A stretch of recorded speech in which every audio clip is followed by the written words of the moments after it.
Direktur Pasca Sarjana Profesor Dr. Haji Wahid Murni MPD AK. Yang kami hormati seluruh Bapak Ibu Kaprodi dan Sekprodi Pasca Sarjana UI Maulana Malik Ibrahim Malang.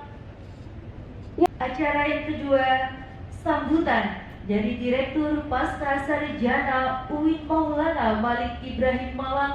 Respon PT KIN terhadap isu ekologi dan kemanusiaan. Untuk menyingkat waktu pada pagi hari ini, izinkan saya untuk membuka acara dengan membaca suratul Fatihah. Ala hadiniyah wa ala kulli niyatin shalihah. Al-Fatihah.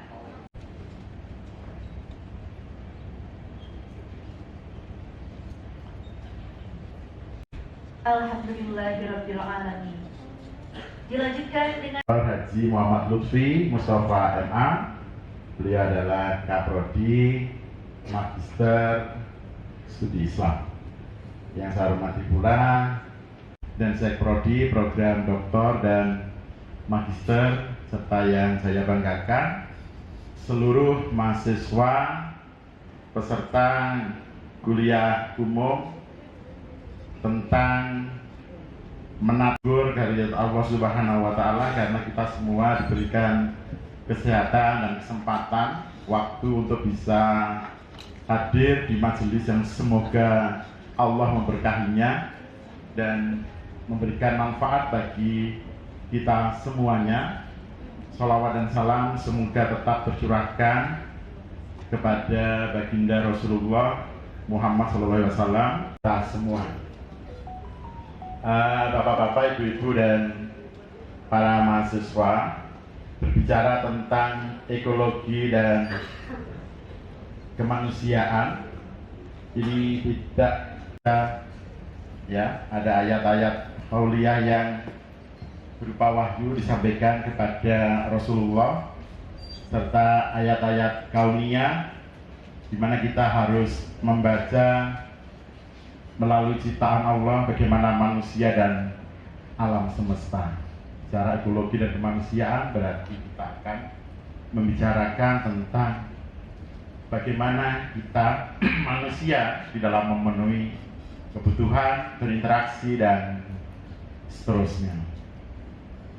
Kata ekologi itu dimaknai sebagai ilmu yang mempelajari organisme dalam tempat hidupnya, atau dekatkan dengan kata lain, mempelajari hubungan timbal balik antara organisme dengan lingkungannya. Jadi manusia dengan alam semestanya. Nah, hal ini penting. Jadi bagaimana peran perguruan tinggi keagamaan Islam yang sudah banyak bertransformasi dari wujudnya dari sekolah tinggi agama Islam negeri, kemudian kalau kita mudah-mudahan bukan kita ya, kalau kita melihat fenomena bagaimana oksigen itu dibutuhkan dalam tampung-tampung, fenomena COVID itu juga menunjukkan betapa mahalnya barang bebas kemudian menjadi barang yang kita bisa lihat ketika fenomena COVID ya. Kalau di Indonesia mungkin masalah pertambangan dan seterusnya. Saya juga baca itu masalah hidrologi, apalagi begitu ya bagi kita yang di PTG bukan orang biologi begitu ya. Ya pokoknya kaitannya dengan air, karena bencana-bencana yang kita lihat sekarang ini kan tampaknya juga sangat berkaitan dengan air, cuaca, iklim, kan begitu ya. Itu pakai jaket. Kalau dengan saudara semua ini kan tidak ada yang pakai jaket, padahal ada AC-nya dihidupkan. Itu luar biasa, sudah berbeda. Jadi terjadi pemanasan global. Ya. Nah, bagaimana peran PTG? Nah, PTG didalamakan untuk menyiapkan sumber daya yang sadar berkontribusi untuk memberikan solusi agar masalah ekologi ini bisa diminimalisir sedemikian rupa. Mungkin saya biasanya berpandangnya itu ada kaitannya dengan masalah ekologi.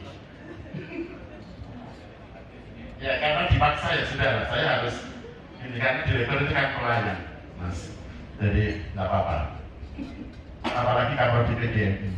Ayo Pak tunjukkan, saya nggak berani karena undi saya di PGRI yang nyuruh kaprodi harus dilakukan. Ada lagi. Mengapa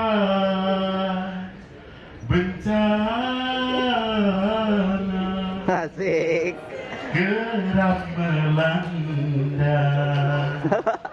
Sudahkah kita membaca? Kalau rumahnya kan besar. Mengapa bencana kerap melanda? Berbagai musibah jadi berita.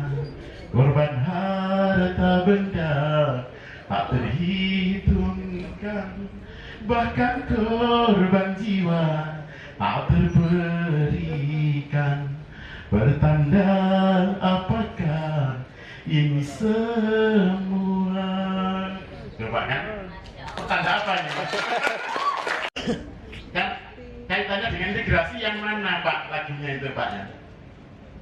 Seandai bencana, mohon pengampunan dan kesadaran. Sungguh kami insan yang aniaya, yang begitu ya. Lah kalau sampai merusak berarti sampai insan yang aniaya. Karena kenapa kok menganiaya? Karena efeknya itu akan berdampak kepada manusia yang lain. Sehingga tema ini penting, bagaimana ekologi itu berkaitan dengan masalah-masalah kemanusiaan. Akarnya ya beliau ini memang paketnya di bidang ini, jadi banyak sekali pengalaman untuk mengapas tamu dengan tema menatap masa depan Islam Indonesia dengan bagaimana perguruan tinggi keagamaan Islam negeri, sesungguhnya tidak hanya negeri, jadi PTKI begitu ya, dalam merespon isu-isu lingkungan dan kemanusiaan dengan membaca basmalah bersama-sama. Bismillahirrahmanirrahim.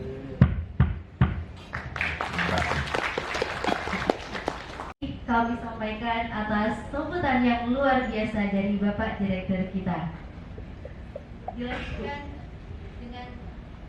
Dilanjutkan dengan acara berikutnya, yakni kuliah umum dengan tema Menatap Masa Depan Islam Indonesia, Respon PTKIN terhadap isu-isu ekologi dan kemanusiaan, yang disampaikan oleh Dr. Rumadi Ahmad MA dan dimoderatori oleh Dr. Haji Muhammad Lutfi Mustafa MAG sebagai Kaprodi Studi Islam.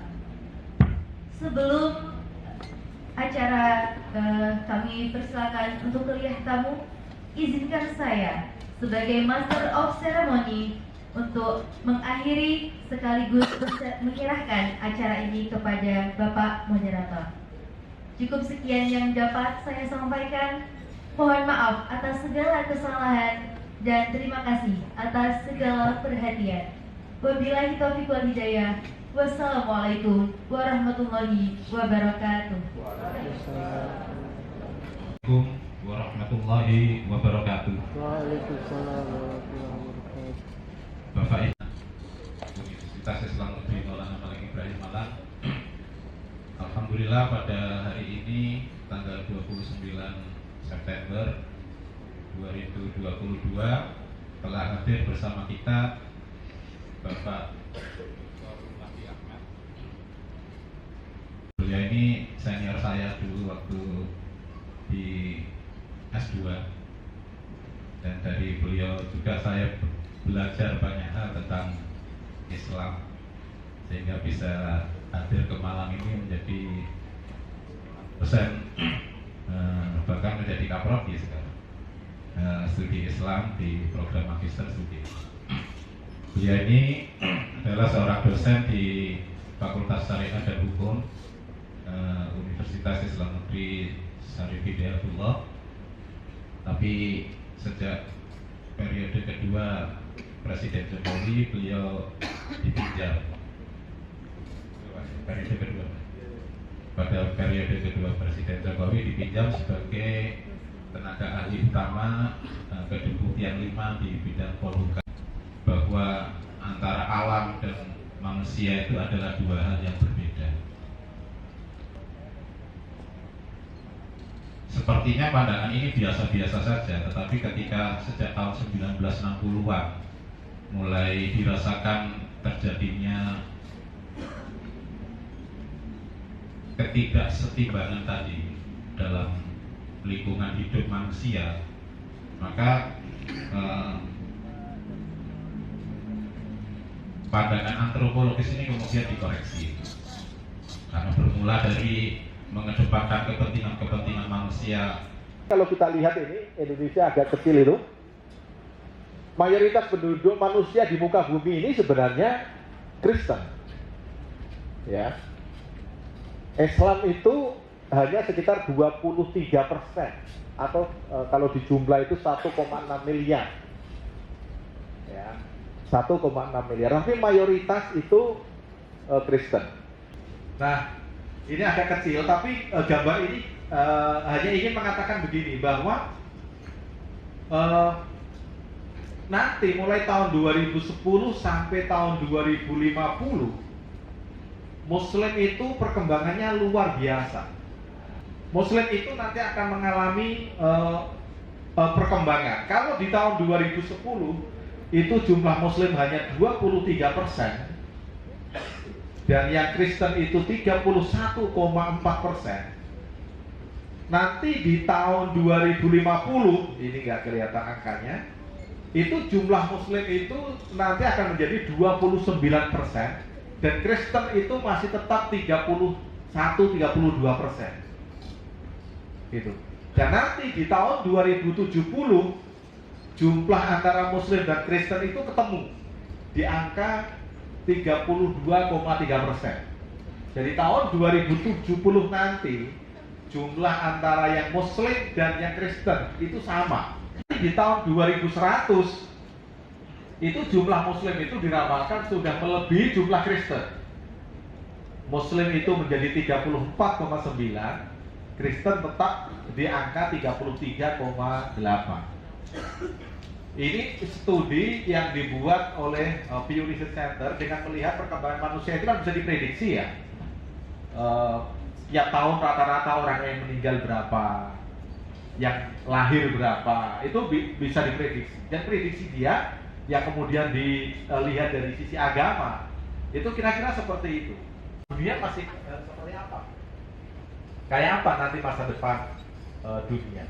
Nah, disitulah bapak-bapak dan ibu-ibu kita penting untuk melihat perkembangan seperti ini, untuk memastikan ke depan, ya, Muslim yang hidup itu bukan Muslim yang membawa masalah, bukan Muslim yang justru akan menjadi beban bagi kehidupan, nakuti atau dianggap sebagai ancaman, tetapi memang Muslim yang bisa membawa perdamaian. Itu yang apa namanya, yang kita harapkan. Muslim yang kehadiran Muslim di situ itu tidak di masyarakat. Karena kalau kita belajar dari perkembangan Muslim terutama di wilayah Eropa, kita tahu Muslim sekarang di Eropa perkembangannya luar biasa. Meskipun dia masih minoritas, tetapi orang Eropa sekarang ini kan mengalami persoalan terkait dengan pertumbuhan mereka. Banyak perempuan-perempuan di Eropa yang dia mau punya anak, tetapi dia nggak mau melahirkan. Gimana itu? Dia mau punya anak, tetapi nggak mau melahirkan. Kalau nggak mau kawin masih ada, Pak. Jadi mau punya anak tapi nggak mau melahirkan. Ya paling memelihara anaknya orang gitu. Nah, itu implikasinya apa? Implikasinya adalah pertumbuhan mereka itu dari waktu ke waktu itu semakin mengecil. Gitu. Sementara kelompok-kelompok Muslim yang ada di Eropa itu kelahirannya cukup tinggi. Yang saya hormati Bapak Ketua Rumadi, terima kasih atas kehadirannya dan sangat luar biasa perspektif Islam untuk membaca tentang ekologi dan kemanusiaan yang sebenarnya adalah memberikan satu ciri bahwa Islam moderatisme dan Islam toleransi kemudian berefek kepada sebuah perilaku demokrasi tadi ya. Lalu kemudian masuk di otoritarianisme dan underdevelopment Islam. Nah sebenarnya Islam itu karakteristiknya seperti apa? Saya melihat bahwa Hadaratun Nas, jadi peradaban teks itu cukup memiliki daya yang luar biasa untuk menghipnotis energi pemikiran umat manusia. Bahkan dalam konteks lokalitas Arab itu tradisi intelektual para sastrawan yang sangat dinamis saat itu, karena hadirnya teks ini kemudian lumpuh. Kreasi dinamis ya, yang transformatif itu lumpuh karena kekuatan dari daya hipnotis dari teks. Jadi saya kemudian dan transformasi konstruk sainsnya itu cukup kuat dan cukup varian. Jadi semakin jauh dalam artian bukan demografi, dalam artian bukan jarak fisik, tetapi semakin jauh itu artinya ada kebebasan nalar di luar konteks ya sebuah teks itu. Jadi seakan-akan narasi yang dominan, narasi yang kreatif, narasi yang inovatif di luar teks itu tetap berkembang. Itu saya rasa disitulah ada perjumpaan antara aspek-aspek antroposentris dan aspek-aspek teosentris. Jadi system of meaning dari simbol, baik simbol budaya, simbol peradaban, simbol moralitas, simbol psikologi manusia yang berdimensi antroposentris. Saya rasa ketika Tuhan menurunkan teks itu ada proses negosiasi. Jadi dialektika ar-rufu' wa nuzul yang ditulis oleh Nasir Hamid Abu Zaid yang melahirkan sebuah dialektika kritis. Jadi sebelum Tuhan menurunkan teks al-qauliyah, jadi Al-Quran itu ada dimensi-dimensi antroposentris yang diserap di situ. Yang diserap lalu kemudian dipertemukan dengan teosentris, lalu terjadilah apa yang disebut dengan pattern of behavior, sistem kognisi. Nah,